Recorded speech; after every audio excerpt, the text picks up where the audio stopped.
Y llegamos ahora al capítulo 14, y es en realidad una continuación de lo que hemos estado viendo en el capítulo 13, y tiene que ver con Babilonia. Pero aquí en este capítulo se mencionan otras cosas. Vemos al reino que está establecido aquí después de la destrucción final de Babilonia, y el origen del diablo y su juicio. La carga de Palestina. Cosas de suma importancia se nos presenta aquí en este capítulo 14. El origen del diablo, su juicio y su castigo final, cuando él es echado de esta tierra. Ese es el tema que tenemos en esta sección. Tenemos aquí situaciones locales y nacionales que son una expresión de estos temas de interés mundial y eterno. En este capítulo 14 se observa a las naciones y los problemas de la vida a través de un telescopio, en lugar de observarlas a través de un microscopio. El capítulo comienza con un tema de gozo, a causa del juicio final de Babilonia. Se establece el reino habiéndose quitado el temor y el peligro. No hay ya ningún enemigo de Dios.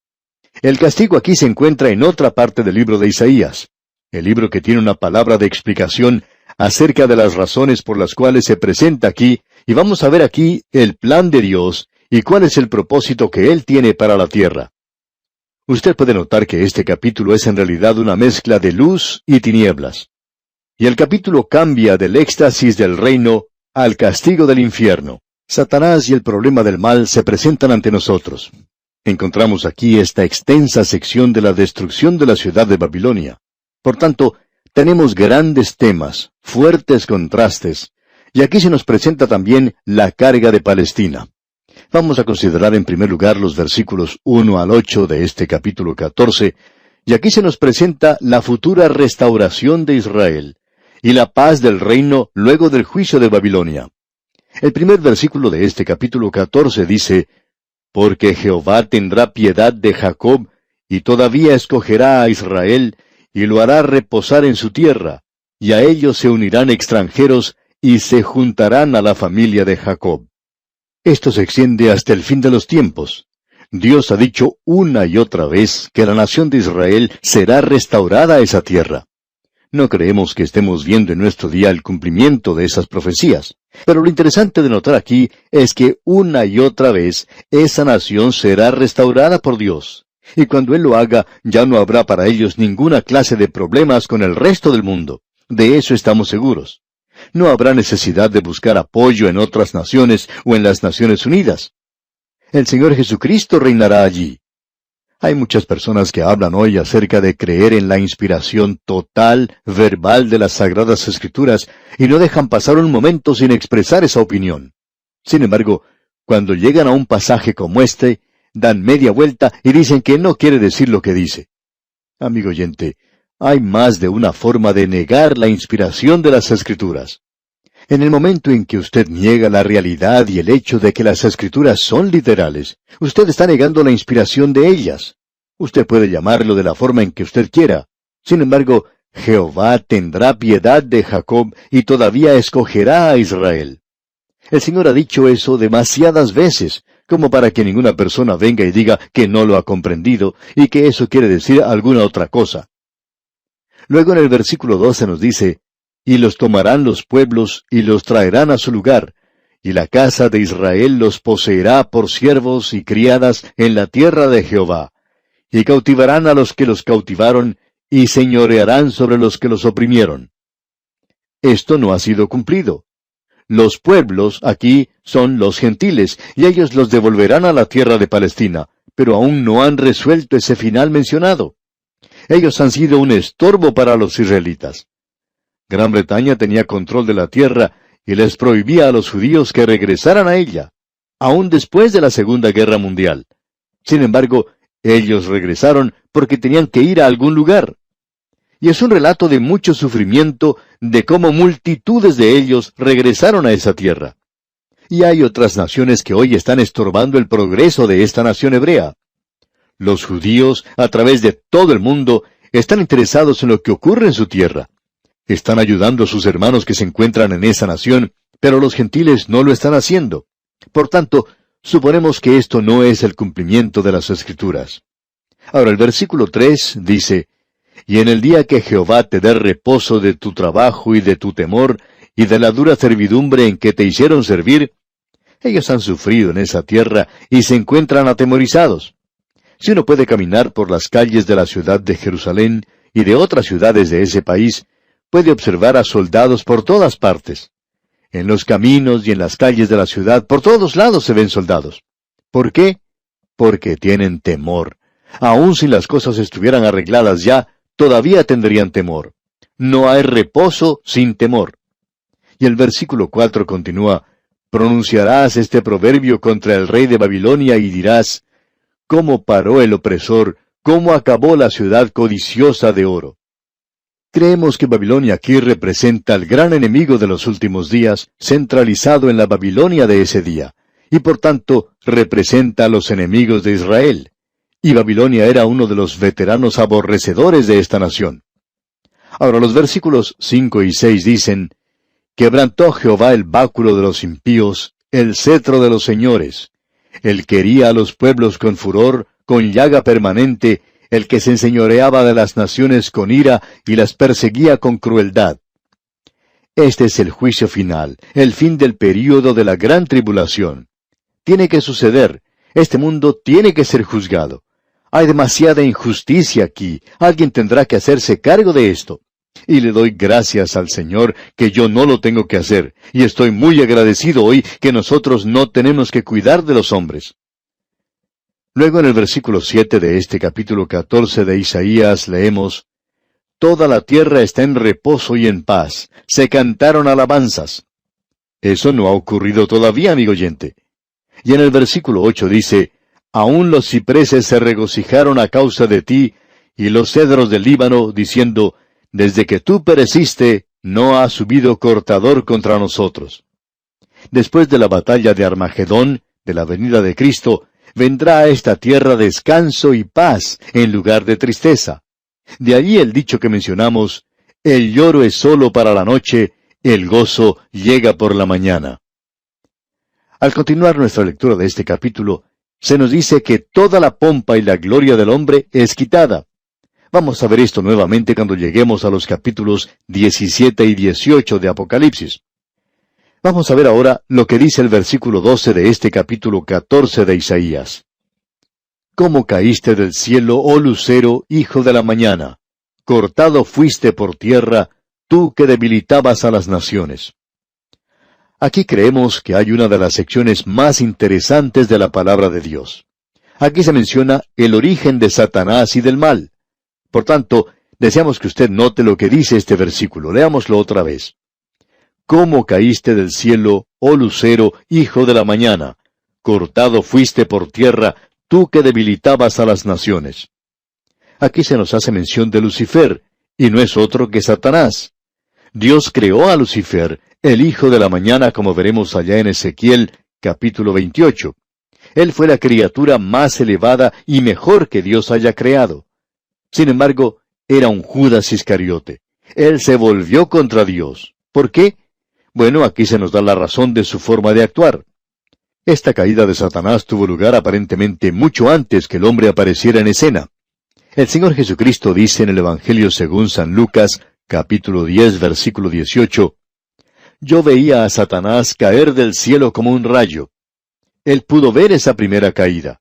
Y se nos dice en la primera carta del apóstol Juan, capítulo 3, versículo 8, el que practica el pecado es del diablo, porque el diablo peca desde el principio. Para esto apareció el Hijo de Dios, para deshacer las obras del diablo. En el libro de Apocalipsis se nos cuenta de una guerra en el cielo. En el capítulo 12, versículos 7 al 9 leemos, Miguel y sus ángeles luchaban contra el dragón, ese es Satanás, y luchaban el dragón y sus ángeles, pero no prevalecieron, ni se halló ya lugar para ellos en el cielo. Y fue lanzado fuera el gran dragón, la serpiente antigua que se llama Diablo y Satanás, el cual engaña al mundo entero. Fue arrojado a la tierra, y sus ángeles fueron arrojados con él. Él es el engañador. Aquí tenemos entonces un cuadro del comienzo mismo de esta criatura. ¿Cuál fue el pecado de esta criatura creada superior a cualquier otra? ¿Y qué es pecado?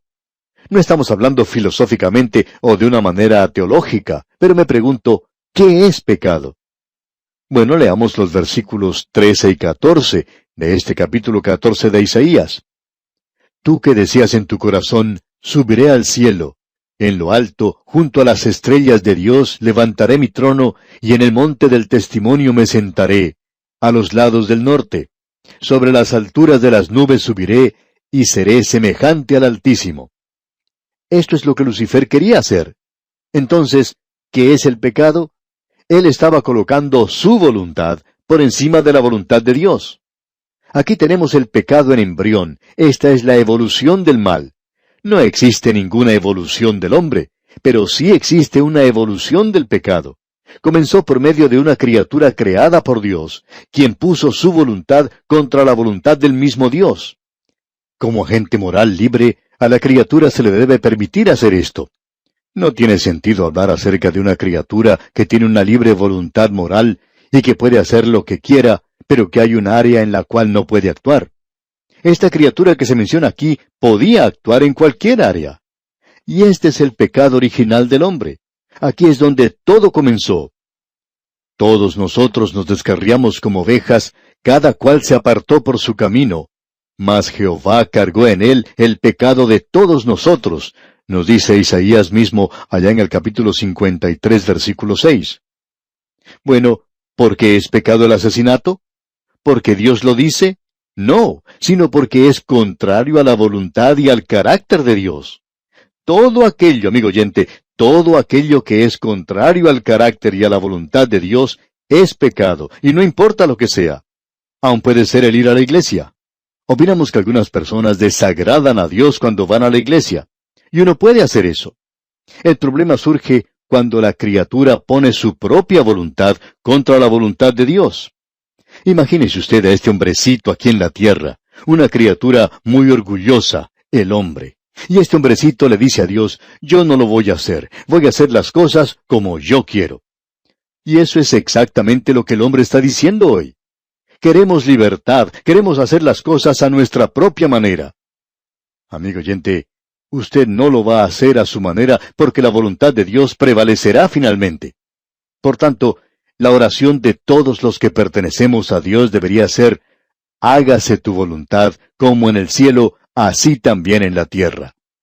La voluntad de Dios prevalecerá al final.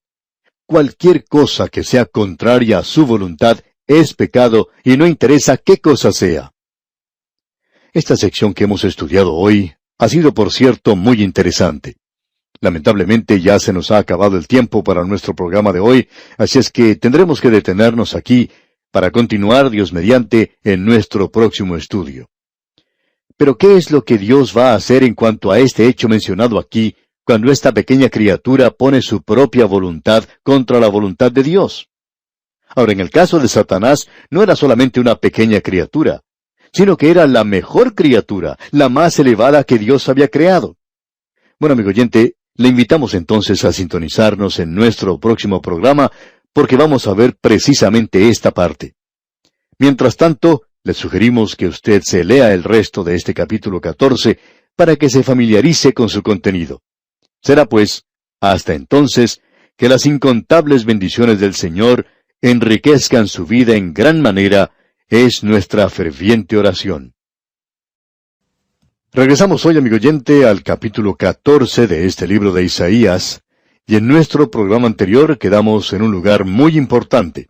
En realidad, tenemos aquí el origen de la maldad, el origen de Satanás, quien fue el instigador de la maldad. Siempre se ha presentado la pregunta de cómo se originó el pecado, y en realidad, ¿qué es el pecado? Ahora, Satanás no salió de noche y fue y se emborrachó. Eso no fue lo que él hizo.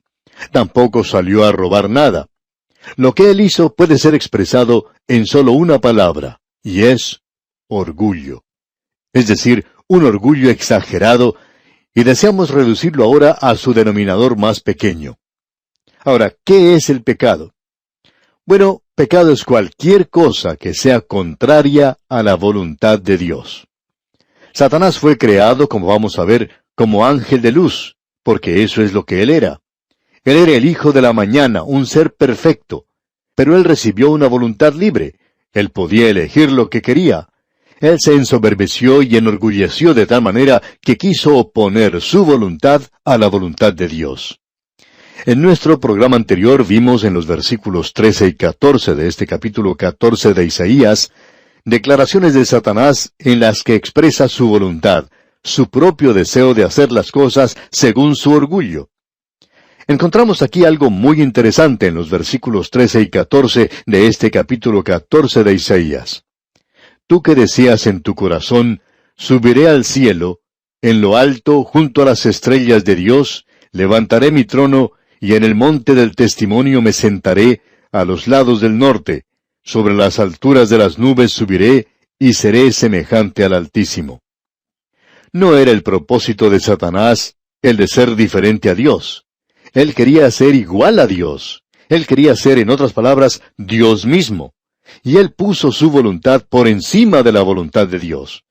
Y cualquier criatura que hace eso se coloca a sí mismo en el lugar de Dios. Hay muchos hombres hoy que están obrando de esa manera. Hay muchos hombres que ponen su propia voluntad por encima de la voluntad de Dios, y eso quiere decir que el hombre se está haciendo a sí mismo Dios. Y él ocupa ese lugar. Y eso es lo que es el pecado hoy en la familia humana. Todos nosotros nos hemos descarriado como ovejas. ¿Cómo? Apartados de la voluntad de Dios. Cada uno se dirige por su propio camino, el camino del hombre. Existen dos caminos, amigo oyente. Uno de ellos es el camino de Dios, y el otro es el camino del hombre. Eso fue lo que el Señor expresó cuando dijo, «Yo soy el camino, nadie viene al Padre sino por mí». Ahora, amigo oyente, usted se encuentra hoy en el universo de Dios. Usted está respirando el aire de Dios y disfrutando el calor que el sol de Dios le da. Usted nunca tiene que pagar por estas cosas ni por su vida, pero Él se la da. Usted es su criatura. Usted le debe mucho a Él. Usted tiene que obedecerle. Él dice que usted y yo, que nosotros, somos incapaces de obedecer.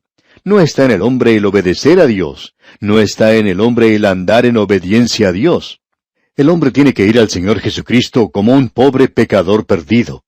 Él está lejos de Dios, pero este es el camino hacia Dios. Y él entonces recibe un nombre nuevo. Eso es lo que quiere decir nacer de nuevo. Este es un pasaje tremendo de la Escritura. Notemos ahora lo que dice este capítulo. Dios le va a castigar, y permítanos decirle, amigo oyente, que es un castigo muy severo. El versículo 15 de este capítulo 14 dice, «Mas tú derribado eres hasta el Seol, a los lados del abismo». Aquí tenemos el juicio, el castigo de Satanás.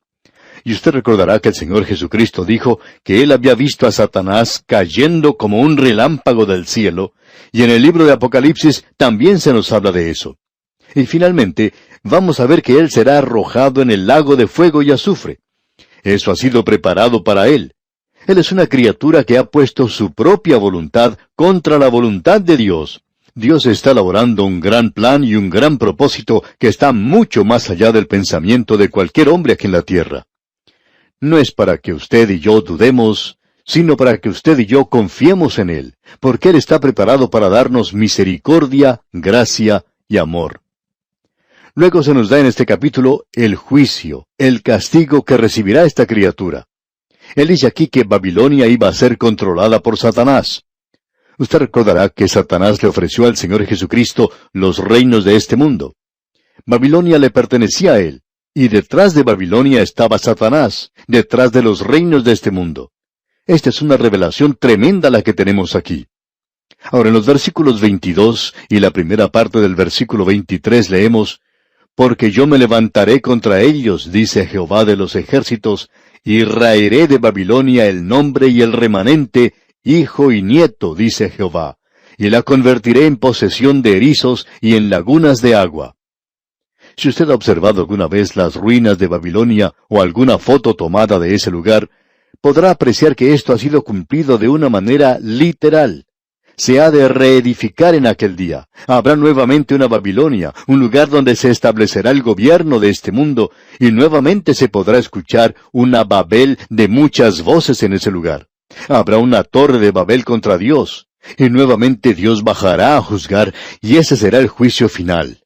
Esa es la razón por la cual esas grandes verdades han sido presentadas ante nosotros allá en el libro de Génesis, para dejarnos saber lo que sucederá en el futuro. Luego en el versículo 25 de este capítulo 14 de Isaías se nos menciona otra cosa más. Allí dice, que quebrantaré al asirio en mi tierra, y en mis montes lo hollaré, y su yugo será apartado de ellos, y su carga será quitada de su hombro. Y este representa el rey que vendrá del norte. Consideremos ahora lo que se nos dice en el versículo 28. En el año que murió el rey Acaz, fue esta profecía. Aquí tenemos la segunda carga. Babilonia fue la primera. La segunda tuvo lugar en el año que murió el rey Acaz. Fue pronunciada a causa de la muerte del rey Acaz. Él había reinado por 16 años. Él había sido un rey muy malo, y por supuesto, la gente pensaba que le seguiría otro rey malo. Pero se encontraban muy felices de haberse librado por fin de Acaz. Siempre existe una tenue posibilidad de que el próximo sea un buen rey. De paso, digamos que ellos tuvieron un buen rey. Ya veremos eso al leer más adelante en este libro de Isaías. Ahora el versículo 29 dice, «No te alegres tú, Filistea toda, por haberse quebrado la vara del que te hería, porque de la raíz de la culebra saldrá áspid, y su fruto serpiente voladora». Después del rey Acaz vinieron dos reyes que eran buenos, pero hablando francamente, los peores reyes vendrían después. Por tanto, es necesario comprender que el gobierno del hombre no va a traer ningún progreso en este mundo.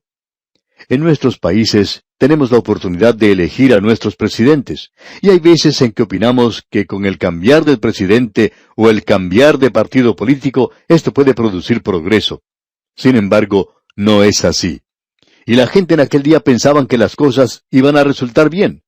Pero leemos, «No te alegres tú, Filistea toda», porque aunque ha muerto el rey Acaz, las cosas no van a cambiar ni van a ser mejores. Ahora, antes de que lleguen las bendiciones del reino, tendrá lugar un castigo severo de parte de Dios. Él está mirando hacia el futuro cuando llegará el anticristo, y entonces llegará el período de la gran tribulación. Hay aquellos que creen que esto no es una carga demasiado grande. En realidad, es difícil creer que lo sea. Sin embargo, lo es, amigo oyente. Ahora, el nombre Palestina es algo interesante. En realidad se refiere a aquellos que le dieron el nombre a esa tierra. Los que le dieron su nombre a esa tierra fueron los filisteos. Ellos habían llegado por la costa saliendo de Egipto. Ellos se habían introducido en esa tierra. Ya estaban en ese lugar cuando llegó Israel allí, y aparentemente no estaban allí en los días de Abraham, porque en ese entonces estaba el cananeo ocupando esa tierra. Pero cuando ellos regresaron después de 400 años, los filisteos habían entrado a esa tierra. Cuando estudiemos los libros de Sofonías y Zacarías, veremos que había profecías específicas contra el país filisteo. Ascalón es mencionada, así como también Asdod, y había profecías específicas en cuanto a ellas, y deberían ser destruidas, y eso fue cumplido literalmente.